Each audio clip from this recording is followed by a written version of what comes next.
All right, welcome back. Now that most of the primary moves in free agency are set, it is time to look at who are the most confusing teams this offseason.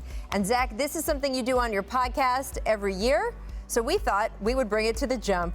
Who are your most confusing teams with the direction these teams are taking as the offseason has begun? Yeah, it's a little early for this. The offseason's not quite over. I like to absorb everything, but so far I think you got to start with the Pelicans because the combination of moves they made to go from Lonzo Ball to not get Kyle Lowry to trade 2 first-round picks during all of this rigmarole and move down 10 spots in the draft and end up with Devontae Graham, Tomas Satoransky, and Garrett Temple for your troubles. I mean, those guys are all nice players. I just don't really know what's going on. They'll probably bring back Josh Hart, who is still unsigned. I love Josh Hart. He's a good player. You just look at this team as like they had plan A, B, C, D, E, F. What letter plan was this? G?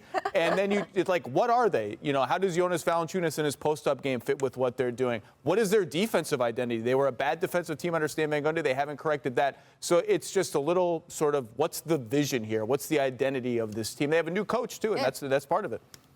You know, my top pick was across the street, the Clippers. We just talked about Kawhi, and I think that has a lot to do with what Kawhi should have signed early so they can get pieces around him. But also, you look at how they played in the playoffs. He's like, wow, that kid Jackson, he finally showed up. He played really good for him, and he's still not signed. This is a piece that you need to bring back. You got Paul George, who's starting to become the true playoff P that he wants to be. But you need guys. You need to be a championship quality team because you come to L.A. and you start crowning yourself king over the Lakers and talking about this and that. But you don't make any moves in the offseason to get better. You need to try to live up to that hype that you put on yourself. Well, look, Reggie had such a great postseason, obviously, and that friendship with Paul George was a big part of it. I talked to both of them a lot just about, they've been friends for a long time, like a lot longer than I think people realize. They've actually stayed at the same apartment for a summer. I mean, these guys are tight. So I think that communication on the court, we saw it come out in their play when you know someone that well and you just have that kind of trust and faith in him.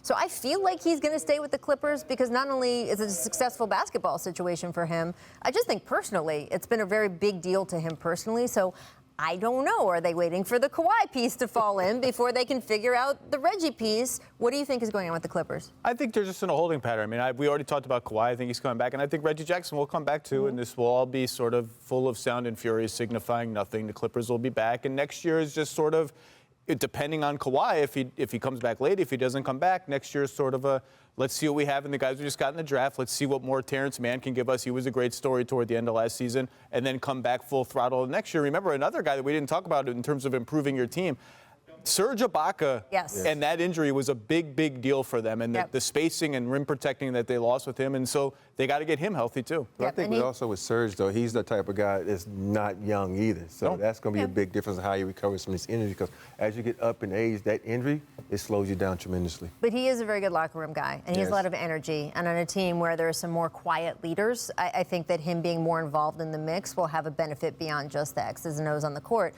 As far as the Pelicans are concerned, though, I mean, my question, since they didn't extend Lonzo last offseason, was how is Lonzo Ball leaving and the pieces you got back even remotely equivalent, especially considering the picks you gave up and now, look, they've got a lot of picks, right? That's the benefit of the Drew Holiday trade and the AD trade. They've got a lot of picks to play with, but I don't think you want to just fling them around willy-nilly for the chance at Kyle Lowry. I mean, this is like when Houston salary dumped Jeremy Lin with the chance to get Chris Bosh. You don't get him, and you're like, I just wasted a pick and traded a good player for nothing. So it hurts, and I don't, Zion and Brandon Ingram both said, we love Lonzo. We love playing with Lonzo.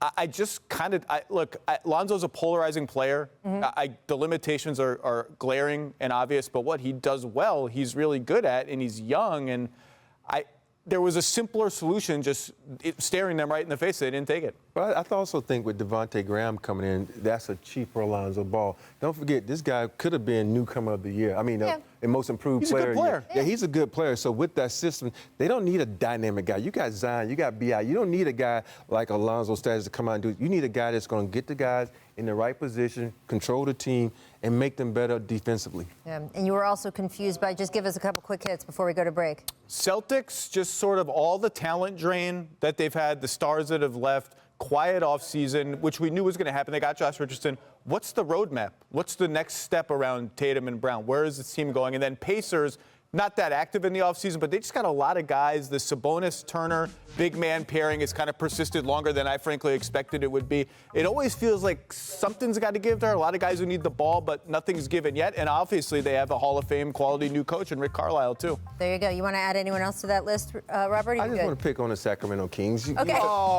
You have to do Some things never change. Yeah, because you got this situation, sort of like with the Ben Simmons thing is going with Buddy Hield. Buddy Hield is a vital piece. You're not happy with him. Use him, get something, do something right now. Come on, Kings. You know, even though I ain't going to root for you, but make something of yourself, man.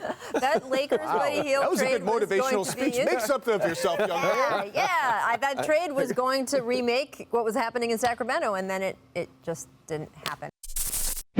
Thanks for watching ESPN on YouTube. For live streaming sports and premium content, subscribe to ESPN+.